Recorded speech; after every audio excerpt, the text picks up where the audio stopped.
Good morning जय हिंद बच्चों आज हम पढ़ेंगे पाठ 7 जंगल जंगल बात चली। जंगल जंगल मतलब एक जंगल से दूसरे जंगल जो बात पहुंच जाती है उसे कहते हैं जंगल जंगल बात चली। अब हम यहाँ चित्र के माध्यम से समझेंगे। पहले देखो आपको यहाँ पे कौन दिखाई दे रहे हैं, है ना, सारे जंगली जानवर, हाथी, शेर, ये उल्लू, खरगोश, हिरण, बंदर, चिड़िया, ये सांप, है ना, ये जिराफ, सारे आपको जंगली जानवर यहाँ पर दिखाई दे रहे हैं। ये सब कहाँ रहते हैं? जंगल के अंदर। कहाँ रहते हैं? जंगल के अंदर रहते हैं। कुछ जैसे शेर कहाँ रहता है? गुफा में रहता है ना। इसी तरह से सभी, ये देखो उल्लू कहाँ रहता है? पेड़ की कोटर में रहता है। बंदर पेड़ पर रहता है। बया अपना घोंसला बनाकर रहती है ना, देखो इससे लटका हुआ घोंसला। और चिड़िया अपना इस तरह से घोंसला बनाकर रहती है। सभी जंगल के अंदर रहते हैं। अब इनको क्या कहते हैं? जंगली जानवर। और जो हमारे घरों के अंदर पालते हैं उन्हें क्या कहते हैं? पालतू पशु। इन्हें जंगली पशु कहते हैं। अब हम प्रश्न पढ़ेंगे, जंगल में क्या क्या होता है? पेड़ हमें क्या क्या देते हैं? जंगलों की रक्षा क्यों जरूरी है? जंगल में कौन कौन रहता है? इस प्रश्न का उत्तर अभी मैंने दिया आपको कि जंगल में कौन कौन रहता है। ठीक है, अब जंगलों की रक्षा क्यों जरूरी है ये हम पाठ पढ़ के अभी समझेंगे, आपको बताएंगे। जंगल में क्या क्या होता है? जंगल में नदी, पहाड़, तालाब, झरने, पेड़ पौधे, जंगली जानवर सभी होते हैं। ठीक है, पेड़ हमें क्या क्या देते हैं? पेड़ हमें दवाइयाँ देते हैं, मसाले देते हैं, हवा देते हैं, शीतल छाया देते हैं, फल फूल आदि हमें देते हैं। अब हम आगे पाठ पढ़ करके जानेंगे। मनुष्य जीवन पेड़ पौधों और जंगलों पर आश्रित है। जंगल अनेक पशु पक्षियों को शरण देते हैं। पेड़ों की रक्षा करके हम जंगलों को उजड़ने से बचा सकते हैं।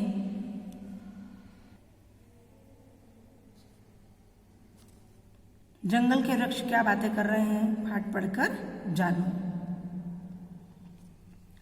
चंपा राज्य में एक घना जंगल था। उसमें साल, सागौन, देवदार, शीशम और बरगद के वृक्ष थे। घनी झाड़ियों और छोटे छोटे पौधों से जंगल सदा हरा भरा रहता था। जंगल में एक नदी बहती थी। उसका कल कल बहता जल मन को बहुत सुहाता था। उसमें तैरती इठलाती मछलियाँ आनंद से उछल कूद मचाती थी। वहाँ तरह तरह के जंगली जानवर दिन भर अटखेलियाँ करते रहते थे। रंग बिरंगे फूलों पर मंडराती तितलियाँ और मीठे स्वर में गाते पक्षी सभी का मन मोह लेते थे। ये देखिए, यहाँ पर आपको चित्र के द्वारा मैं आपको पूरा समझा देती हूँ।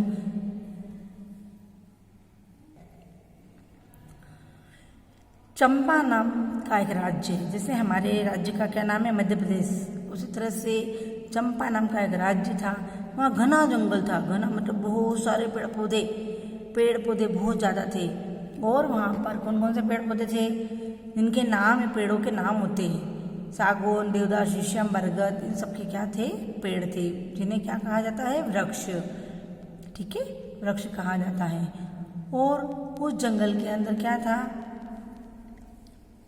एक नदी बहती थी। क्या बहती थी? कल कल करती हुई नदी वहाँ पर बहती थी।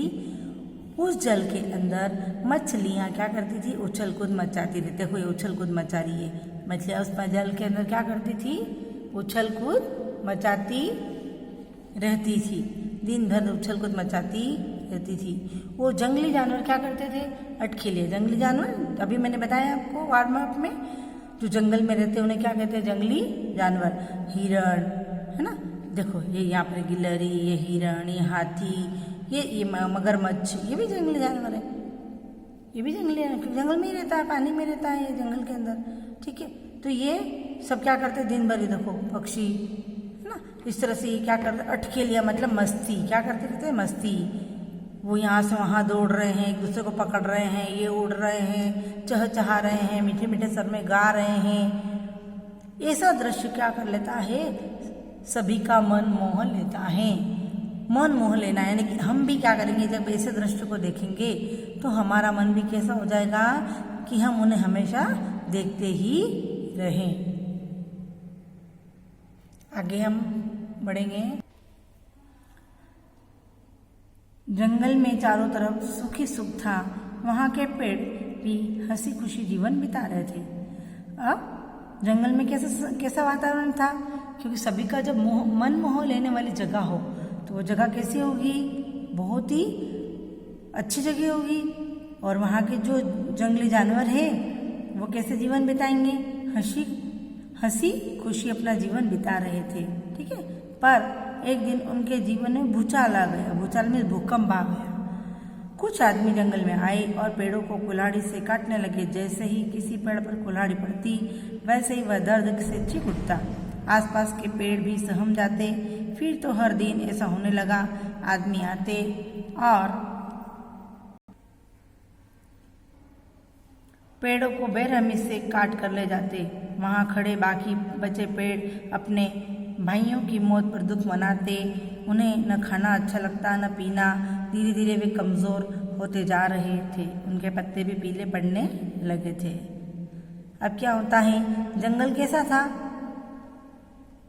अपना जीवन हंसी खुशी बिता रहा था, सुख में रह रहा था। लेकिन क्या होता है, अचानक से कुछ लोग इस जंगल के अंदर आते हैं और क्या करते हैं, जंगल के अंदर आकर कुल्हाड़ी से पेड़ों को क्या करने लगते हैं, काटने लगते हैं। पेड़ों को काटने लगते हैं तो जंगल के अंदर भूचाल आ जाता है। भूचाल मीन्स भूकंप, हड़कंप मच जाता है। और ये क्या हो गया, ये कौन आ गया, हमें कौन काट रहा है। पेड़ मुझसे नहीं बोलते हैं, लेकिन जब उनको कुल्हाड़ी से काटा जाता है तो वह भी चीखते हैं, क्योंकि वह भी बड़े होते हैं, हमारी तरह सांस लेते हैं और बड़े होते हैं। वह भी भोजन करते हैं, वह भी सांस लेते हैं, वह भी बड़े होते हैं। इसलिए जब उन्हें कुल्हाड़ी की चोट पड़ती तो वह भी क्या करने लग जाते थे, रोने लग जाते थे, दर्द के मारे चीखने लग जाते थे, सहम गए। ये जब एक पेड़ को काटने लगे, जब एक पेड़ को कुल्हाड़ी से काटा जाने लगा तो दूसरे सारे पेड़ क्या हो गए, सहम गए, यानी कि डर गए। क्या हो गए, सहम गए मीन्स डर गए। और जिस पेड़ को काटा जा रहा था वह दर्द के मारे चीखने लगा, दर्द ने तकलीफ। और वह क्या कर रहे थे, आदमी लोग बेरहमी से बिना दया के क्या कर रहे थे, पेड़ों को कुल्हाड़ी से काट कर ले जा रहे थे। बाकी जितने भी खड़े पेड़ वो क्या थे, उनके भाई जब उनको पेड़ काट के ले जाते थे तो भाइयों, जब पेड़ कट गया यानी कि उसकी मौत हो गई, तो उसकी मौत पर क्या करते थे, वो अच्छा खाना भी नहीं, उन्हें खाना भी अच्छा नहीं लगता था, पानी पीना भी अच्छा लगता था। वह धीरे धीरे कैसे होते जा रहे थे, कमज़ोर, है ना। जब वो कमज़ोर होते जा रहे थे तो उनके पत्ते भी कैसे हो गए, पीले पड़ने लग गए थे। एक दिन छोटे पेड़ ने बरगद के बड़े पेड़ से पूछा, दादा क्या हमें भी ये निर्दयी एक दिन काट कर ले जाएंगे। बरगद ने अपनी जटा हिलाते कहा, हाँ बेटा, ये लोग एक दिन हमें भी मार डालेंगे। छोटा पेड़ सोचते बोला, दादा मैंने तो सुना है कि पेड़ों को काटने पर सरकार ने रोक लगा दी है। बरगद ने दुखी स्वर में कहा, तू ठीक कहता है बेटा, पर ये लोग पैसा कमाने की होड़ में इतने अंधे हो चुके हैं, कभी कभी चोरी छिपे तो कभी सरकारी कर्मचारियों की मिलीभगत से हमें काटने से जरा भी नहीं चूकते हैं। एक छोटे पेड़ ने बूढ़े बरगद से प्रश्न पूछा कि निर्दयी लोग हमें रोज काट कर ले जाएंगे क्या हमेशा। तो बरगद ने अपनी जटाएं हिलाई। जटाएं मतलब ये बरगद की देखो लंबी लंबी डालियां जो है इनको बोलते जटाएं। और कहा कि तुम ठीक कहते हो बेटा, ये लोग क्या करते हैं, पैसा कमाने के लिए अंधे हो चुके हैं, चोरी छुपे में काट कर ले जाते हैं, और सरकारी कर्मचारी की भी इनके अंदर क्या है, मिलीभगत है। हाँ दादा, मैंने देखा था कल वो बड़ी बड़ी मूंछों वाला लाला लाखों वाला जो आदमी था वही छाट छाट कर हमारे भाइयों को कटवा रहा था। छोटे पेड़ ने डरते हुए कहा। बरगद का पेड़ बोला, बेटा वह ठेकेदार था और अपने आदमियों को साथ लेकर आया था। तभी साल का छोटा सा पेड़ बोला, दादा कल तो वह बाल बच गया। साल है पेड़ का नाम, वरना कल जब उसने शीशम चाचा को कटवाया था तो वे धड़ाम से उसके ऊपर ही गिर पड़े थे, कचूमर निकल जाता उसका। छोटे पेड़ ने तपाक से कहा, अच्छा रहता वो मर जाता, कम से कम आज तो उसके आदमी जंगल में आने की हिम्मत नहीं करते। न जाने कब मनुष्य को अक्ल आएगी, न जाने कब वह प्रेम करना सीखेगा। सागौन के पेड़ ने पेड़ ने कहा। बरगद दादा ने कहा, बेटा अपने बुरे कर्मों का फल जल्दी मनुष्य को भोगना पड़ेगा और एक दिन मनुष्य ही खत्म हो जाएगा। छोटे पेड़ ने बरगद से पूछा, दादा मैंने तो सुना है कि पेड़ मनुष्य के मित्र होते हैं। बरगद बोला, हाँ बेटा, हम मनुष्य के सच्चे मित्र हैं। हम उससे कुछ नहीं लेते, उसे जीवन भर सिर्फ देते ही हैं। वह कैसे दादा? छोटे पेड़ ने पूछा। बेटा कहाँ तक गिनाऊं कि हम इन मनुष्यों पर क्या क्या उपकार करते हैं? क्या तुम जानते हो कि वर्षा भी हम ही करवाते हैं? वर्षा ऋतु में तुम चारों ओर जो जल जल देखते हो वह हमारे कारण ही होता है। छोटा पेड़ आश्चर्य से बोला, अच्छा दादा, क्या होता है? पेड़ आपस में बात करते हैं, साल का पेड़ आपस में बात करता है बरगद दादा से कि वो शीशम चाचा को कल कटवा रहा था और शीशम का पेड़ जैसे गिरा उसी के ऊपर गिर जाता, लेकिन वो क्या हो गया, बच गया। अच्छा होता मर जाता। इस तरह से बरगद दादा और साल का छोटा पेड़ आपस में बातें कर रहे हैं। छोटा पेड़ कहता है कि पर पेड़ मनुष्य के मित्र होते हैं दादा। बरगद दादा बोलते हैं, हाँ बेटा, पेड़ क्या होते हैं? मनुष्य के मित्र होते हैं। बरगद दादा बोलते हैं कि मैं तुम्हें क्या गिनाऊं, मनुष्य पर हम पेड़ पौधे कितना उपकार करते हैं। हमारे कारण ही क्या होता है, चारों ओर वर्षा होती है, चारों ओर जल ही जल दिखाई देता है। वो बड़ा आश्चर्य से कहता है छोटा पेड़, अच्छा दादा। अब बरगद दादा आगे बताते हैं। बरगद दादा ने आगे बताया, बेटा हम गंदी हवा जिसे मनुष्य कार्बन डाइऑक्साइड कहता है अपने अंदर खींच लेते हैं और बदले में शुद्ध हवा यानी ऑक्सीजन देते हैं। इस ऑक्सीजन को ही सांस के द्वारा लेकर मनुष्य जीवित रहता है। बरगद दादा बताते हैं कि जो बाहर की जो गंदगी हवा है, मीलों की, गाड़ियों की, मनुष्यों से निकलने वाली गंदी हवा, वह सब कार्बन डाइऑक्साइड कहलाती है। वह पेड़ पौधे ले लेते हैं और अपने अंदर से क्या देते हैं, शुद्ध हवा यानी कि ऑक्सीजन हमें जीवित रहने के लिए देते हैं। तभी साल का पेड़ कहने लगा, ये एक बात मुझे भी पता है दादा, वो यह कि हमारी पत्तियां सूरज की रोशनी में तरह तरह के खाद्य पदार्थ जैसे फल फूल आदि बनाती है। बरगद बोला, बेटा हम मनुष्य को तरह तरह की दवाइयाँ भी देते हैं। हमारे आसपास की अनेक जड़ी बूटियाँ पैदा होती है जिससे दवाइयाँ बनती है। जंगलों में गोंद, रबर और कागज बनाने वाली लकड़ी मिलती है। तब बरगद दादा कहते हैं कि हम क्या करते हैं, मनुष्यों को जड़ी बूटियाँ भी देते हैं, दवाइयाँ भी देते हैं। वो जंगल से ही हमें रबर, गोंद, कागज सभी लकड़ी से ही प्राप्त होता है।